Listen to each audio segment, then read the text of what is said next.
Hi there, this is Beth Ennis, and I am coming to you live for Sleepy Dog Veterinary. I am the owner and one of our practicing veterinarians at Sleepy Dog, and I wanted to talk to you about a couple of things today. One is that the veterinary field, like many other fields, is definitely a complicated world at this point in time during COVID-19. So I wanted to give you some updates on that and how things are working there. And I also wanted to give everyone a bit of an update on how things are going at Sleepy Dog in particular and some new things that we're going to be integrating into our services to make your life and hopefully our veterinary community a little bit less burdened. So with that, hello and welcome. So right now with COVID-19 and the pandemic, veterinary medicine is pretty much limited to curbside veterinary care. And so the first question is, what does that mean? If you've been to Sleepy Dog or your general veterinarian or any of the emergency hospitals for that matter, lately you'll know that that means that there are no clients in the building. And the reason for that is that in order to limit the number of people that are exposing each other in their respiratory space and to prevent further spread of this troublesome virus, we are keeping the buildings to just our veterinary teams. So for our hospital or our clinic, when you come, you give us a call. If you don't see us through the window, which sometimes we're there to wave at you because we try to use our front rooms, our front exam rooms, so that you can see in through the windows. You give us a wave or you give us a call, and one of us, either the veterinarian, the veterinary nurse, or the veterinary assistant, will come out to greet you, take your pet into the facility where we will do all the things that we need to do, give you a call by phone, and when everything is done and sorted out, then we will bring the pet out to you. So that is typically what it looks like for us, where we're doing acupuncture, chiropractics, things like that. We tend to have a little bit, an appointment that's probably about 45 minutes long. And so with that time, we're usually doing our treatment, communicating on the phone and whatnot. So in terms of how does that impact our patients, which of course first is my biggest priority. So we've been very pleasantly surprised at Sleepy Dog that most of our patients have gotten the hang of things pretty fast. We bring them in, we weigh them, we have them sit on a comfy bed. Often I like to use my pulsed electromagnetic field bed. Sometimes they'll like to be on our new rubber floor, which is good for traction, which we're really loving. And we get them comfortable. Veterinarian does an exam, just like we would at a regular appointment, looking at them from toe to tail. And then we'll do whatever treatment is needed, do whatever kind of diagnostics if we need to do an ear smear or get some blood work or anything like that, then we'll do that at that time. They'll have their treatment if that's what they're there for, and then we will bring out medicine if that is needed, and they can carry on with the rest of their day, usually to go home and take a nice nap. So we also have figured out how to do all of our payment in a touchless way. So we send you a invoice by email. We do all our scheduling by email or phone. And then the other thing we do is whenever people are picking up refills or bringing us any samples, be them a urine sample, stool sample, something like that, then we have a locked box out front that you get a code, and we can do all that stuff in a secure manner. So that's kind of how we're doing things. As you would imagine, it is a tricky business. So the things that are, I think, not impacted at this point is we certainly do all the same treatments, and we certainly do all the same medicines. We are, I think it is tricky to get the hang of doing all the communications this way. Being on being on the phone is not the same as having a face-to-face conversation with people. So certainly it can sometimes take longer. Sometimes there are follow-up conversations that might be needed. And so that is something that I think that we all struggle with. Also, the reason that we typically have everyone fill out a virtual history form ahead of time, which is incredibly important to us, is in a normal circumstance, we would have you come in, we would have one of our nurses or assistants ask a bunch of questions about how things have been, what medicines patients are on, etc., etc. We can't do that because we don't have you in the building. And in order to try to have things go as smoothly and as quickly as possible, having that information ahead of time is really important. And so sometimes people think that it is a pain in the neck to fill out those forms, but it really does help us a lot. Also, we tend to ask all the same questions, and that there's a reason for that. One, we want to know the answers at that point in time. Sometimes people change medicines or supplements and we don't know yet, or maybe they've been forgotten and we want to catch that. Maybe there's a change of food, and that is something that, until we ask you, it doesn't trigger you to remember to tell us, and that's all okay. I think that I'm going to get into this a little bit in a couple minutes, but it does, curbside medicine in general has a huge effect on the way veterinary teams work. We tend to need more people in terms of helping. At Sleepy Dog, we usually have our pet parents help us a lot, whether it's by hanging out with their pet in the room while they're getting an acupuncture treatment, or maybe giving them some treats at their nose end while we're doing a chiropractic treatment. But since we don't have that, we need a lot more team members involved. And so if you are noticing that things take longer, or that there is less appointments available, that is why. And that's something that is kind of field wide, so we're all struggling with that. So I think that it is really important to know that the emergency hospitals are doing their very best, but they're seeing this huge overflow of patients that general practices cannot see. And so they also have their curbside protocol, so that's incredibly hard to orchestrate in an emergency manner, and they're doing a fantastic job. So just if you are in the position where you need to have a emergency visit, just bear with them, because they're doing everything in their power to keep things as stress-free for you and your pet. I think that the other thing is that for us people in the non-emergency fields, there are less appointments that we can see because of the increased team needs, and also because of we cannot have so many people in the building at the same time. So that might be something that you're noticing across the board. Not to mention when there is some kind of exposure or potential exposure where we feel, as part of the public health sector in veterinary medicine, we want to do our best to make sure that there's no further exposure. So we're always going to we will always err on the side of caution at Sleepy Dog. And if we think that some person has been exposed, we are not going to have that person at work, and we have a whole elaborate protocol to handle that within ourselves. All right. So my next topic is veterinary teams.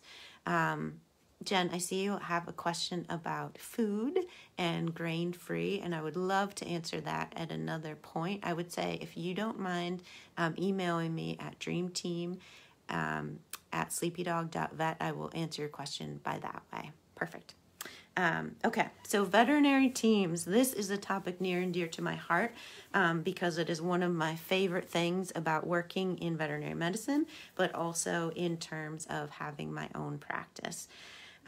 If you are interested in what I say and you want to learn more, I would suggest viewing a TED Talk by Melanie Bowden that you can find on YouTube, which is incredibly powerful, very sad, in fact, but I feel that most of my colleagues who I've discussed it with feel that it's very accurate, and it gives you a good picture of what it's like to be in the veterinary field as a veterinarian, and the kind of unique struggles that we have, and how it impacts mental health, and how it impacts our field just in general. So the first question is, who goes into veterinary medicine? So veterinary medicine is something that I feel like is a very interesting niche. So you go into veterinary medicine if you are interested in medicine in general, how the body works, anatomy, physiology, all this great stuff, how we can help to heal. And you do it because of your love for animals. And I think one of the most frequent questions that we all get asked across the board in our teams is, oh, you must love animals. And then it's usually followed by, oh, it's so great you get to work with animals and not people. And of course, we work with so many people. And that's one of the things that I absolutely love about my job. And I think it's important to remember that when you're thinking about how a veterinary team is made. So a lot of times people go into veterinary medicine because they do want to work with animals, and then they realize that they also are working with people a whole lot. And so they need to kind of adjust their way of thinking and being. So another kind of common quality of people who go into veterinary medicine is that we tend to be very perfectionist, and we tend to be very hard on ourselves. And so just keep that in mind as we go through some of this other information. Going into veterinary medicine is a conscious choice where you go into it thinking that you would like to help your community and help your animal and people world. It also involves often taking on quite a bit of debt. So veterinary practices are not hugely profitable. And so if people are looking to go into medicine for like a financial gain, that's not certainly the place to do it. The other thing that's kind of different in choosing veterinary versus medicine for people is that there is in some ways more transparent and in some ways more complicated piece to having money involved. So if you go to your MD or your DO, you are likely, if you are lucky, and hopefully you are, to have health insurance, and that covers your visit except for your copay. So a lot of the costs that are incurred during that visit are not as transparent. When you come to see us, you are most likely paying out of pocket. Even if you do have health insurance for your animals, you often pay first and then they reimburse you. So there's a lot more kind of money that factors in, and that is a really hard thing for humans in general, because money is a pretty loaded topic, but also, and of course, many of us wish we had more of it and have to be careful with it. But it is also, it's very tricky when it comes to making medical decisions. And that is something that is really hard on veterinary teams, particularly if you are in a space like the emergency room where decisions have to be made really fast. That can be really, really hard to have to make a decision as a human whether or not to help your pet based on the amount of money in your bank account. So incredibly stressful kind of part of the world. In addition, everyone is stressed right now, right? Everyone. I don't know one person who feels like they are at a place where they don't have much stress in their life. I think that this is a wonderful time to have animal companions like my friend right here. This is Andrew. I just woke him up from his nap. But as you can see, he's sitting right next to me, and that certainly makes my world better to have my companion here. We depend on them even more, so their health is not that it wasn't important before and paramount, but now it's even more important. And so there comes with this. So not only is everybody very stressed, but everybody is incredibly stressed about their well-being of all those around them. So it's just a tough time in the world, as everyone knows. However, hi, Catherine. However, I would say that it's an incredibly important time to be a veterinary medicine. Another challenge that is certainly unique to this time and also to our field is that we have not enough veterinary personnel in our field available. I think that there are many reasons for this, but it is really tough because we have more needs than ever before. There are more puppies coming in than ever before. There are more pets at home being watched and like things come up and being seen earlier for things. And we don't have enough people in our field. So that is really tough. There are also things that I think are more widely recognized to be stressful for our veterinary teams, and that includes things like euthanasia and quality of life. Animal suffering is a really hard part of what we do. It is a huge honor for us, and certainly I can speak for myself, for me, to be part of making those really hard decisions and helping people to come to comfortable places with that, or as comfortable as they can be. And for that reason, there is, with all the stress in our field and with the really important parts of what we do, there is a lot of compassion fatigue and burnout. And I think that leads to kind of not enough people in our field. And I think there are just so many reasons that we as veterinary teams need to be really, really careful with ourselves. There's a really high incidence of depression and anxiety in our field, as well as suicide. We're kind of known for it. And that is really, really bad news for us. So we have a pretty intense job. We have money stresses, and we have a tendency to have anxiety and depression. And that is something that as a field we're becoming more and more aware of. But I would say that it is really something that we need to pay really close attention to now. So that is why it is really important to me to communicate these messages to you, because it is a pretty tough time in the world, in a tough field, and we all love what we do. And I'm sharing this just so I can kind of spread that knowledge, so that you can maybe check in with people in your life, in your families that might be in our field. So an extra reason that we need to work on work-life balance. So as I said, in COVID, we certainly do not have enough appointments in our field for current patients. And then we have all these new puppies, which is very exciting when you need a reason to cheer up and you see a puppy walking down the street. There's nothing better than that.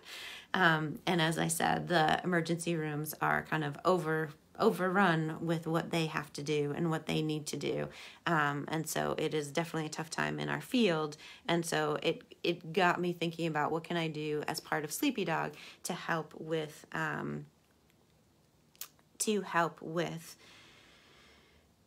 balancing the needs of our field and balancing the needs of my team in particular as well. Balancing the needs of both those things. So over the past 9 months when that we've been struggling with COVID as a nation, we have tried to open up our doors and our hearts to doing some more general medicine, so that we can help with those patients that come in, to make sure they don't have to see 2 vets when they could have seen 1. That involves kind of getting some more equipment and getting some more inventory. Another thing that is hard about COVID is that there are quite a few back orders on different inventories and production, both on the herbal and the conventional medicine front. So those are things that are complicating things as well.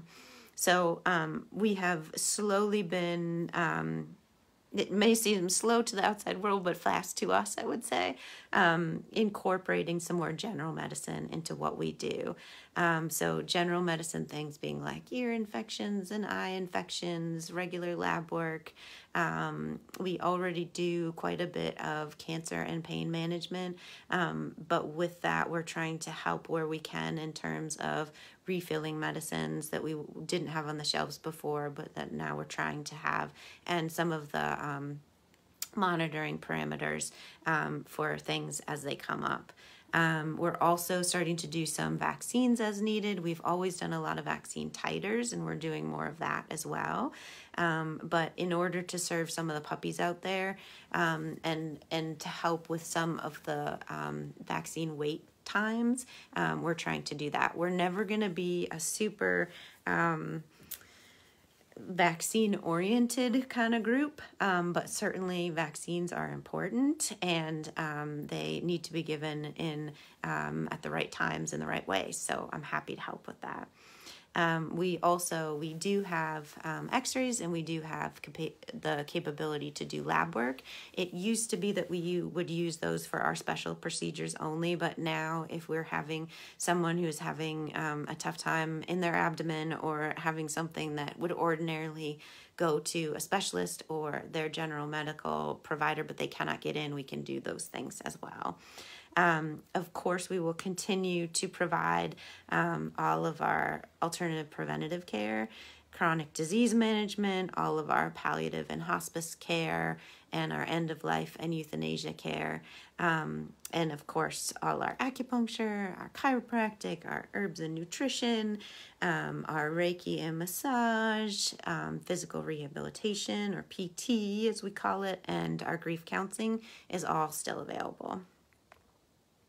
So things that we cannot help with at this point, because we do not have the team and we do not have the facility and the schedule accommodations for, our emergency and urgent care issues. We are trying to save one appointment slot a day for those kind of day of things that come up, like, oh my gosh, she went outside and she's straining to urinate, or oh my gosh, she has a limp that we haven't seen before and we're really worried. What do we do? So we do have some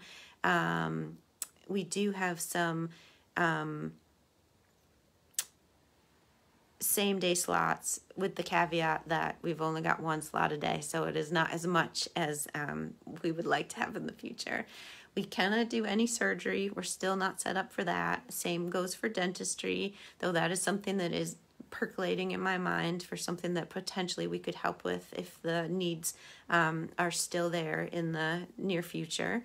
And what we're going to do to kind of accommodate for these new offerings is we're going to open our day to a little bit longer every day. So we'll be open from 8 till 6 on Monday through Friday, but we are not going to see our evening appointments from 6 to 8 on Tuesdays and Thursdays. And that is a big decision, and yet I think it's the right decision in terms of keeping our team healthy and also still being available as much as we can during the day. This will help us to be able to serve more patients over the course of the week. The other thing that we're going to do is, to this point, we have had 2 teams going. We are a very small team in general, but we've had Dr. Lou has had her team and I have had my team.